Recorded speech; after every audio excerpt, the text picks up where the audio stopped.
महाराज नृग जो अपने जीवन में केवल दान ही दान किए, लेकिन एक बार दान की गई गौ को दोबारा दान करने से क्या हुआ,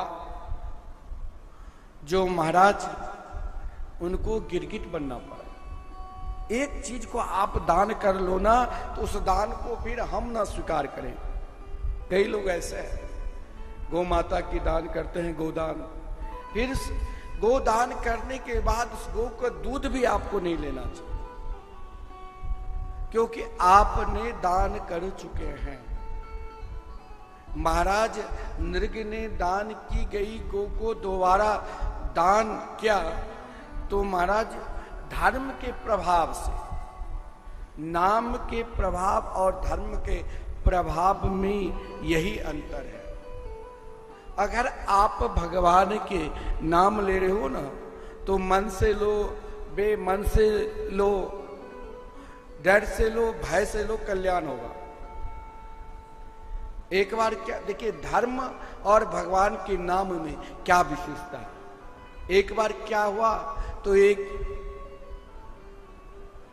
वयोवृद्ध थे, उनके दो पुत्र, दोनों पुत्र भगवान की बहुत भक्ति करते थे। हर मास वृंदावन पूर्णिमा के दिन आकर, कभी एकादशी के दिन आकर परिक्रमा करते थे। उसने अपने पिताजी को भी प्रेरणा दिया कि भाई, क्योंकि जब वो वृंदावन से गए तो श्री राधा नाम के उच्चारण करने लगे। अब उनके राधा नाम में ऐसे महाराज ऐसे खो गए, राधा नाम में ऐसे प्रेम जागृत हो गया, ऐसे प्रेम जागृत हुआ, जो वो निरंतर उनके पुत्र राधा राधा राधा नाम लेते, लेकिन पिता को प्रिय नहीं लगता था। पिता वयोवृद्ध हो गए, लेकिन कभी भी राधा नाम नहीं लिया। मरणासन अवस्था में थे। पुत्र ने बार बार कोशिश किया कि एक बार राधा नाम ले ले, एक बार राधा नाम ले ले, लेकिन हिम्मत नहीं। जो पुत्र चाहे 100 बार बोले, उसने कहा महाराज मैं सब कुछ बोल सकता हूं, लेकिन ये नाम नहीं ले सकता हूं। फिर महाराज पुत्र ने एक संत जो कीर्तन करते हुए, श्री राधा नाम के कीर्तन करते हुए मार्ग में जा रहे थे, उनके पुत्र संत सेवी भी थे। संत को बुलाकर चरणों में प्रणाम किया और प्रणाम करते हुए कहा कि महाराज अब मेरे पिता श्री के अंतिम श्वास बचा हुआ, जरा आप इनको एक बार से राधा नाम लिवा। अब उस जो वृद्ध था वो नहीं चाहता था नाम लूं, परंतु संत ने डांट कर, अरे बोले लेना पड़ेगा। उसे भूलैया में कहा मैं नहीं लूंगा। एक बार अनजान में निकल गया कि मैं राधा नाम नहीं लूंगा। अब राधा तत्व बोलने से क्या हुआ, उसी समय उनके श्वास बंद हो। श्वास बंद होने के कारण मरा गए। हम लोग धर्मराज ने चित्रगुप्त से कहा कि जरा इन महाशय जी के जीवन परिचय बताओ। बोले महाराज इसने केवल अपने जीवन में संग्रह के सिवा और जिस संग्रह में नाना प्रकार के भांति पाप किया है, लेकिन एक बार बेमन से इसने राधा नाम ले लिया। जिस बेमन से एक बार परमात्मा के नाम लेने से, श्री जी के नाम लेने से क्या फल मिला जानते हो? उसने महाराज जब कहा धर्मराज अब पहले पाप भोगोगे कि आप एक दिन पुण्य की है। बोले एक दिन क्या, मेरा बेटा तो निरंतर कहते थे, पिताजी एक बार राधा नाम ले लो, तुम सीधे रास रासेश्वरी राधा रानी को प्राप्त कर लोगे। लगता है आप धर्म के ज्ञाता है, फिर भी आपको राधा नाम के प्रभाव आप नहीं जानते हैं। जो आप चाहे हमें जो दंड दोगे दे देना, लेकिन हमें श्री राधा नाम के प्रभाव को जानना है, जिस प्रभाव के कारण महाराज स्वयं धर्मराज ने उसे ले गया स्वर्ग लोक। देवराज इंद्र ने बहुत आदर की। वो महाराज अपने जीवन में सोचा, चलो बिना रुपया पैसा खर्चे ही हमने स्वर्ग लोक में आया। देवराज इंद्र को धर्मराज ने पूछा कि महाराज श्री राधा नाम की क्या महिमा है। देवराज इंद्र ने कहा कि मुझे नहीं मालूम। फिर महाराज सीधे कैलाश लोक गए। भगवान शंकर जी जो निरंतर नामामृत में ही गोता लगाते हैं, निरंतर हर पल हर क्षण। माता पार्वती ने कभी कभी प्रश्न भी करते कि आप सारी संसार जो आपके ध्यान करते हैं, आप किसके ध्यान? बोले मैं निरंतर प्रिया प्रीतम के, जो अति गोपनीयम है। गोपनीयम गोपनीयम गोपनीयम इति प्रयत्नता।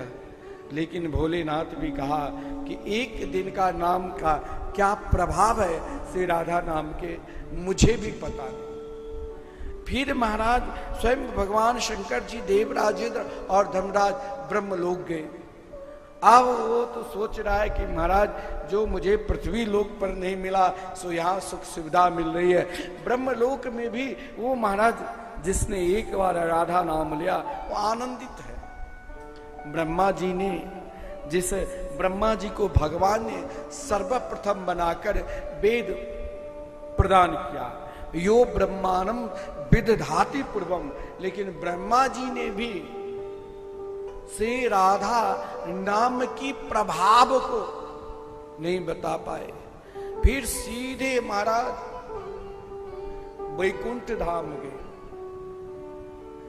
वैकुंठ धाम में भगवान नारायण से भी यही प्रश्न, वहां भी कुछ नहीं। फिर दिव्य वृंदावन आए, जहां नित्य श्री राधा और कृष्ण विराजमान रहते हैं, जहां ब्रह्मा शंकर इंद्रादि संपूर्ण देवता और साथ में स्वयं नारायण। राधा रानी ने एक बार जो राधा नाम लिया था ना, उसे स्वयं राधा रानी अपने निकट बुलाकर अपने गोद में पुत्रवत बिठाकर और उनके मस्तक चूमने लगी। कहा ये देखो, ब्रह्मा जी ने पूछा हे श्री जी श्री राधा नाम की क्या प्रभाव है? बोले यही श्री राधा नाम की प्रभाव है। देखिए नाम आप जैसे भी लोगे कल्याण होगा, लेकिन धर्म में जैसे आप अनुष्ठान किए हमारे श्री दीपक जैन जी, तो प्रातः काल से अनुष्ठान में किसी भी प्रकार के विघ्न ना आवे, किसी भी प्रकार के रुकावट ना आवे, और हर कार्य पूजन में कोई भी कमी नहीं, संपूर्ण पूजन विधि विधान पूर्वक। लेकिन कभी कभी क्या होता है, धर्म में अगर कोई त्रुटि हो जाती है ना, उदात अनुदात के भेद के कारण, तो वहां भी पतन होता है। जैसे ही महाराज इंद्र अपने जीवन में जो धर्म किए थे, जब भगवान ने राजा नृग जो गिरगिट बने थे और द्वारकाधीश के चरण स्पर्श से द्वारका देश के सुंदर स्तुति की राजा नृग ने। लेकिन देखिए कभी कभी धर्म में विघ्न उत्पन्न हो सकता है, लेकिन नाम में कदापि विघ्न उत्पन्न नहीं होगा। अगर आप नाम के शरणागति को स्वीकार कर लोगे तो कभी विघ्न नहीं उत्पन्न होगा। राजा नृग ने कहा, प्रभु मैं भी इक्ष्वाकु वंश परंपरा के एक राजा हूं,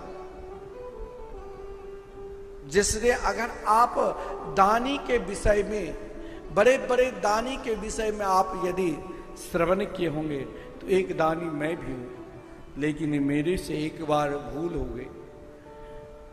मेरे गौशाला में रोज मैं 10,000 गोए के दान करने वाले, एक बार महाराज दान की गई गो जो कल जिस विप्रदेव को दिया वही गो गौशाला में आ गई और महाराज ने भूल भुलिया में दान कर दिया, जिस कारण कहा कि महाराज मैंने जो धर्म क्या करोड़ों वर्ष तक स्वर्ग में निवास कर सकता था, लेकिन मैंने पहले सोचा एक दिन जो पाप हुआ, जिस पाप के कारण मैं क्यों नहीं पहले पाप भोग लूं, और मेरा पतन हुआ। लेकिन मेरा पतन भी हुआ तो द्वारका में, और द्वारका में भी पतन हुआ तो आपके श्री चरणों के दर्शन मिला। आपके नन्हे ने पुत्र शव खेल रहे थे, बहुत प्रयास किया मुझे निकालने की, लेकिन प्रभु आपके चरणार बिंद के स्पर्श होते ही हम आज धन्य धन्य हो गए। भगवान की वाणी है, भगवान ने अपने पुत्रों से कहा स्वदत्ता परदत्तम वा ब्रह्मवृत्तिम हरे चय 60 वर्ष सहस्राणि विष्ठायाम जायते कृमि। अगर आपने दान किए, कई लोग ऐसे भी होते हैं कि भाई हमने भागवत मंदिर में दान दिया, शिव कीर्तन, और वृंदावन में बहुत लोग अपने नाम से रूम भी बनाते हैं। कई आप जो ये विशाल यहाँ धर्मशाला बने हैं, सब भक्त अपने अपने पूर्वजों के नाम से, अपने नाम से कभी वृंदावन आते हैं तो ठहरते हैं, और फिर आश्रम की सेवा हो, जहाँ यहाँ कुछ शुल्क जो लोग देते हैं उससे संकीर्तन, और यहाँ जो साधु संत महात्मा, ऐसे महात्मा हैं जो यहाँ जो निवास करते हैं ना, वो कहीं बाहर याचना करने के लिए भी नहीं जाते हैं, उनकी भोजन की व्यवस्था रहे।